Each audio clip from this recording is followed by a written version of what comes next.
అపోస్తలుడైన పౌలు కొలొస్సైలకు వ్రాసిన పత్రిక. కొలొస్సైలో ఉన్న పరిశుద్ధులకు అనగా క్రీస్తునందు విశ్వాసులైన సహోదరులకు దేవుని చిత్తము వలన క్రీస్తు యేసు అపోస్తలుడైన పౌలును సహోదరుడైన తిమోతియును శుభమని చెప్పి వ్రాయునది. మన తండ్రి అయిన దేవుని నుండి కృపయు సమాధానమును మీకు కలుగునుగాక. పరలోకమందు మీ కొరకు ఉంచబడిన నిరీక్షణను బట్టి క్రీస్తు యేసునందు మీకు కలిగియున్న విశ్వాసమును గూర్చియు పరిశుద్ధులందరి మీద మీకున్న ప్రేమను గూర్చియు మేము విని ఎల్లప్పుడూ మీ నిమిత్తము ప్రార్థన చేయొచ్చు మన ప్రభువగు యేసుక్రీస్తు యొక్క తండ్రి అయిన దేవునికి కృతజ్ఞతాస్తుతులు చెల్లించుచున్నాము.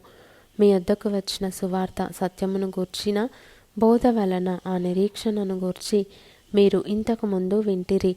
ఈ సువార్త సర్వలోకంలో ఫలించుచు వ్యాపించుచున్నట్టుగా మీరు దేవుని కృపను గూర్చి విని సత్యముగా గ్రహించిన నాట నుండి మీలో సైతము ఫలించుచు వ్యాపించుచున్నది.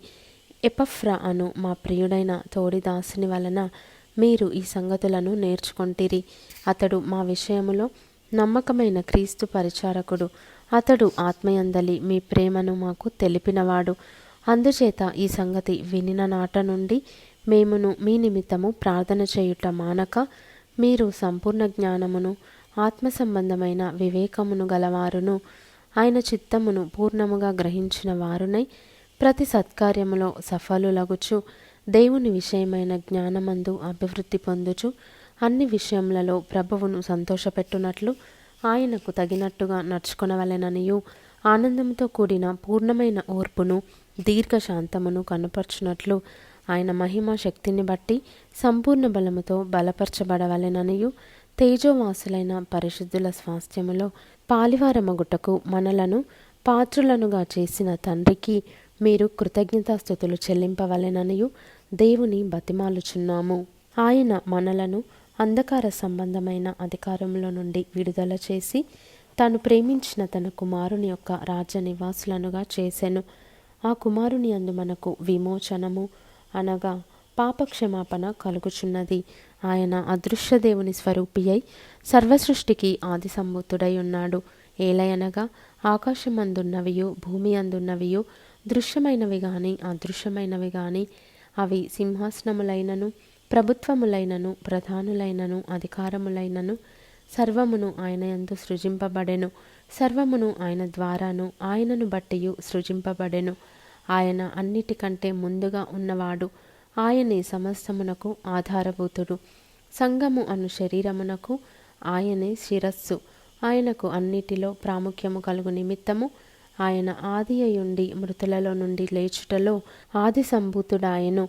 ఆయన యందు సర్వసంపూర్ణత నివసింపవలెననియు ఆయన శిలువ రక్తము చేత సంధి చేసి ఆయన ద్వారా సమస్తమును అవి భూలోకమందున్నవైనను పరలోకమందున్నవైనను వాటినన్నిటినీ ఆయన ద్వారా తనతో సమాధానపరచుకొనవలెననియు తండ్రి అభీష్టమాయెను. మరియు గత కాలమందు దేవునికి దూరస్తులను మీ దుష్క్రియల వలన మీ మనస్సులో విరోధ భావము గలవారునై యుండిన మిమ్మును కూడా తన సన్నిధిని పరిశుద్ధులుగాను నిర్దోషులుగాను నిరపరాధులుగాను నిలవబెట్టుటకు ఆయన మాంసయుక్తమైన దేహమందు మరణము వలన ఇప్పుడు మిమ్మును సమాధానపరచెను. పునాది మీద కట్టబడిన వారై స్థిరముగా ఉండి మీరు విన్నట్టియు ఆకాశము క్రింద ఉన్న సమస్త సృష్టికి ప్రకటింపబడినట్టియు ఈ సువార్త వలన కలుగు నిరీక్షణ నుండి తొలగిపోక విశ్వాసమందు నిలిచియుండిన ఎడల ఇది మీకు కలుగును. పౌలను నేను ఆ సువార్తకు పరిచారకుడనైతిని. ఇప్పుడు మీ కొరకు నేను అనుభవించుచున్న శ్రమలయందు సంతోషించుచు సంఘము అను ఆయన శరీరము కొరకు క్రీస్తు పడిన పాట్లలో కొదువైన వాటి యందు నా వంతు నా శరీరమందు సంపూర్ణము చేయుచున్నాను. దేవుని వాక్యమును అనగా యుగములలోనూ తరములలోనూ మరుగు చేయబడియున్న మర్మమును సంపూర్ణముగా ప్రకటించుటకు మీ నిమిత్తము నాకు అప్పగింపబడిన దేవుని ఏర్పాటు ప్రకారము నేను ఆ సంఘమునకు పరిచారకుడనైతిని. అన్యజనులలో ఈ మర్మము యొక్క మహిమైశ్వర్యము ఎట్టిదో అది అనగా మీ అందున్న క్రీస్తు మహిమ నిరీక్షణయ్యున్నాడను సంగతిని దేవుడు తన పరిశుద్ధులకు తెలియపరచగోరి ఇప్పుడు ఆ మర్మమును వారికి బయలుపరచెను.